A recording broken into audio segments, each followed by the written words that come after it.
zato, ker smo končali dirko v Hockenheimu, ki je bila naša tretja v tej sezoni, zadnja dirka z dirkalnikom GP12. Dirke žal nismo končali, tako da naš najboljši rezultat ostaja 10. mesto iz Avstrije, kar je bil tudi letošnji cilj.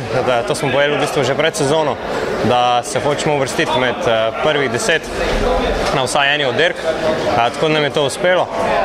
Tukaj v Hockenheimu smo v zadnjih 6 dneh pokazali kar nekih dobrih rezultatov. Na koncu pa smo na sredi glavne dirke odstopili zaradi v bistvu smešne napake.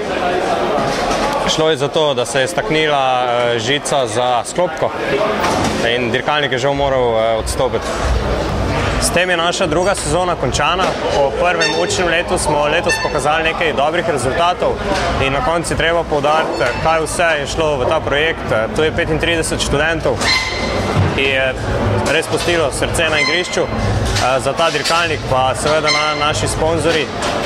Začnemo z Univerzo v Mariboru, s Fakulteto za strojništvo, ki nas vedno podpira. To je generalni sponzor Kovinarstvo Bučar, pa številna druga slovenska podjetja. Tu imamo Impol, AVL, Roto, ki res naredijo ogromno za nas in najlepša hvala, pa se vidimo v naslednjem letu.